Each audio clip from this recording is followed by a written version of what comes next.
We are Pro Cannabis Media.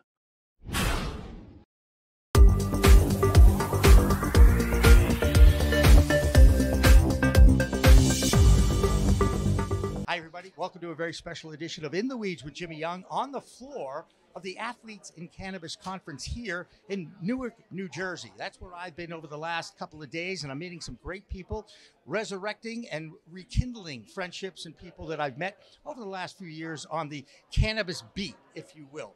Joining me is James Oakes. He's with Upwise Capital. And you know, in the cannabis space, everybody in this business is looking for capital, investment capital, convertible debt notes, all the different ways to actually start up a company in the industry of cannabis. James, how challenging has it been for you guys, not to find the right mix, but to just be all things to all people who need the money? Right. Well, it's interesting, right? We come from out of the alternative banking space, all of us, and we're passionate about cannabis, and through our family experiences, you know, my own father, our CEO, his grandmother. So we've seen the product and how it can help people, and we became, wanted to be the #1 marketplace for the cannabis industry, right? And we are now. If you Google Upwise Capital, we're going to come up at #1, right? We do about $10 billion on our own balance sheet of working capital. Plus then we have about 250 different banks, private money, hedge funds that we do for, equipment financing, for, purchase order financing, real estate, pretty much whatever you would need in the space, right? Right.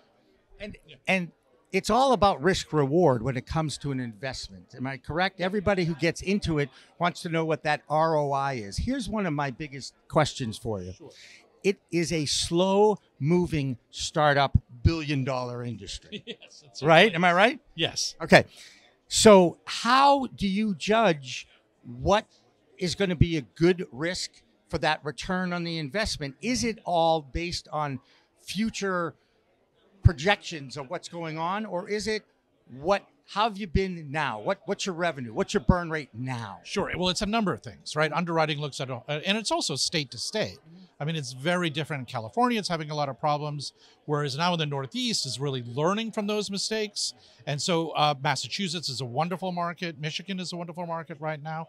And so it's evolving. It's evolving all the time. And so sure, we will do revenue-based loans that we do in-house as well, and but also people for startup.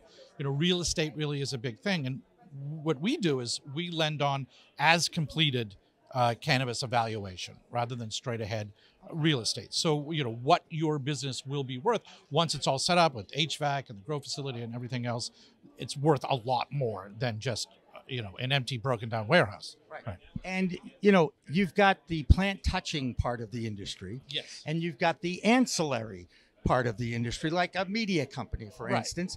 Do you look at them both in the same way, or because there's more comparables now on the plant side of things, does that make it a little easier to figure out what is a good investment, what isn't?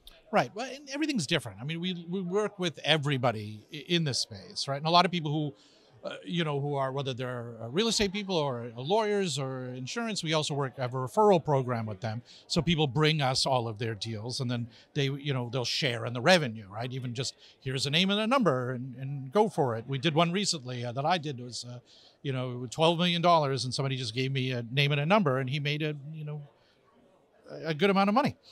Yeah.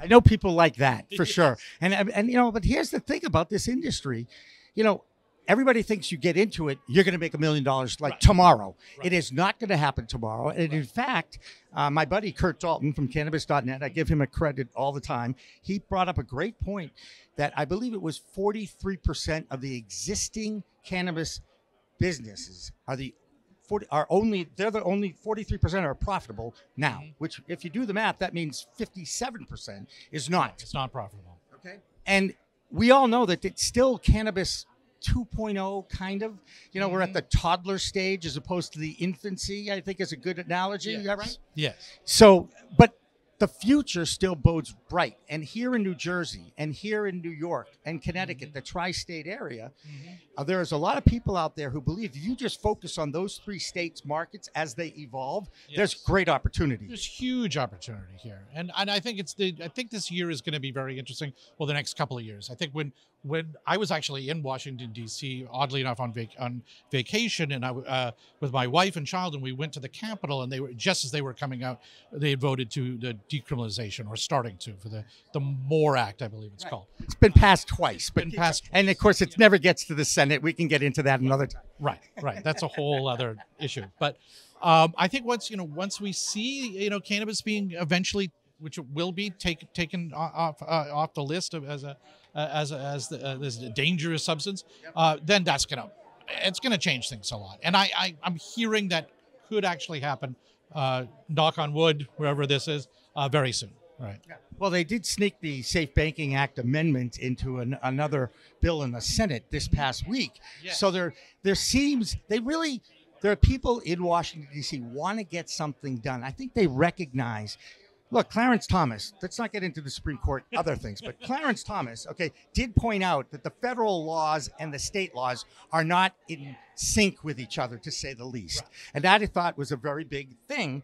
Nothing's happened since, but still, it was a very good point, and it made sense to people. Yes. Are we seeing a normalization? Are we seeing the stigma at least starting to break down a little bit?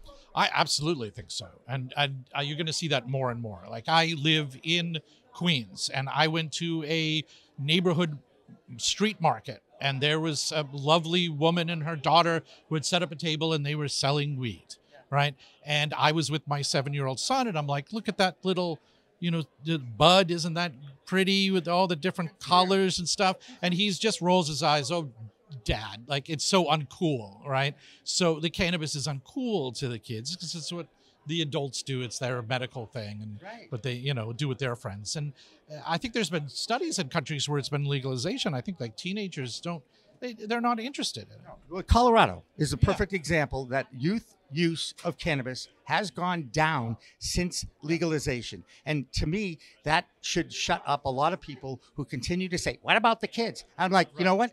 Because you accept it as an adult activity. The kids don't want to sneak around and do it anymore. Yes. Right? Am I right? Yeah, absolutely. Yeah, kids do anything that your parents do, it's uncool. Forget it. Right. Exactly. Yeah. Use that to the advantage. And you can, and the beautiful thing, I talk about this all the time because I really do want to talk to parent-teacher organizations about how to talk to your kids about weed. Because if you do that, and you make it the conversation about all adult activities, sex, drugs, and rock and roll, baby. You could talk to your kids about it. They'll laugh at you. Yes. All right. But you'll communicate it to your kids, as opposed to when I was growing up, I snuck around and snuck into the alcohol cabinet, and I snuck around and, I got sick on beer, like 3 beers. I found out later I'm allergic to hops, so I couldn't drink beer. So I turned to weed. Weed at a very early age. And it helped me with my ADHD. Now, some people may say, it hasn't helped you later in life, Jimmy, but that's another story.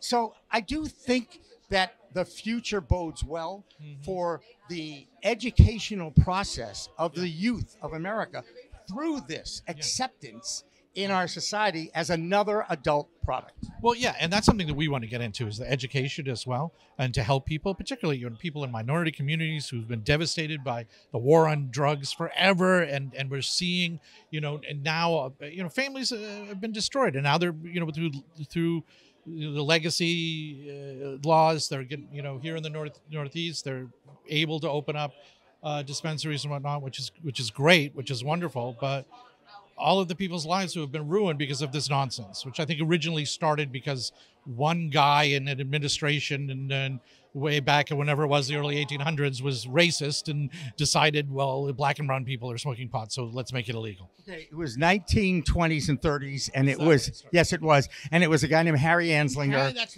who was a racist and was the first head of the DEA. Yeah. And he was also funded by some guys with the last names of Carnegie, Mellon, and DuPont. Just saying. Okay? That being said, we're laughing about this. The money, the almighty dollar, Yes. was controlled by that group of people at that time, and they dictated the Reefer Madness. They're the ones who funded Reefer Madness. They're the ones who fed it, right? Yep. And now here we are about 100-odd years later, 80 years later anyway, trying to undo that. And you know how deep systematic racism is in this country.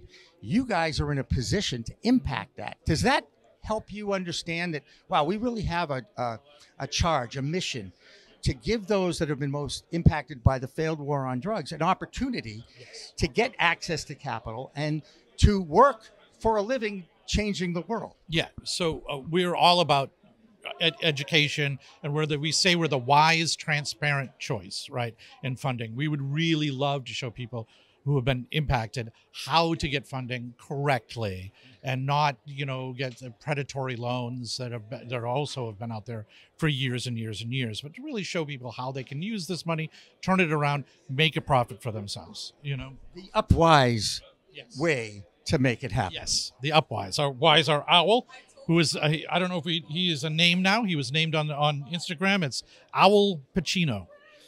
So there you go. Yeah. Pacino was one of my favorite, still is one of my favorite actors. Hoo-ah. That's right. Absolutely. And he was Serpico, which I think I saw probably 50 times, Yeah. One of my favorite movies. So, James, great talking with you, man. Always a pleasure, Jimmy. And I look forward to talking with you guys more, and hopefully I'll get to work together, because that's what this plant is all about, is getting the world to work together as one. So, for James, I'm Jimmy.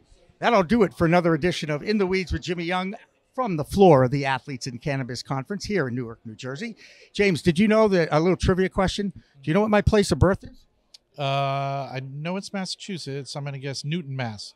That's where I lived, but I was born in Newark, New Jersey Oh, look at that. in 1957, and my parents gave me Newton at age 4. Needless to say, it worked out pretty well for me. Yeah. I got to admit that. Hey, great talking with you. And remember, everybody, it's a whole new world of weed out there. Use it responsibly. Thanks for watching. Thanks for listening.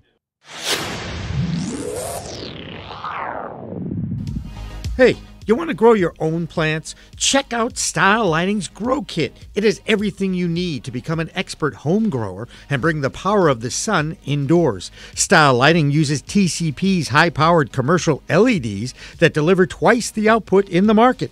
The Grow Kit has a grow bag, a timer, chains to hang the light, and of course the best in the business lighting system by TCP. Check out stylelighting.shop for more information.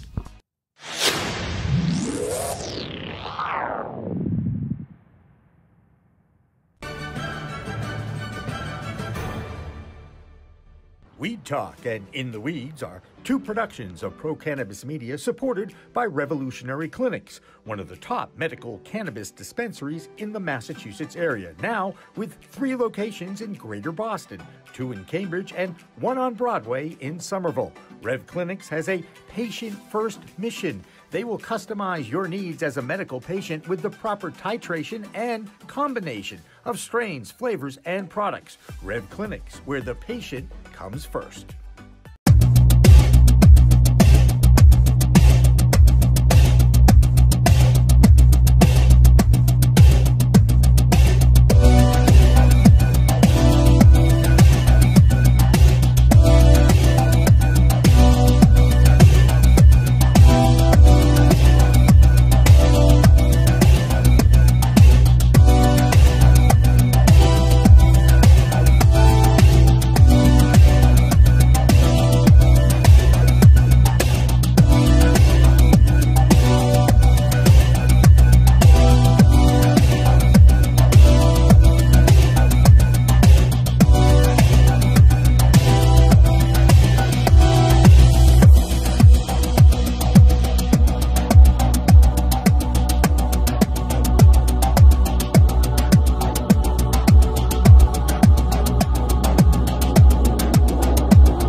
Media.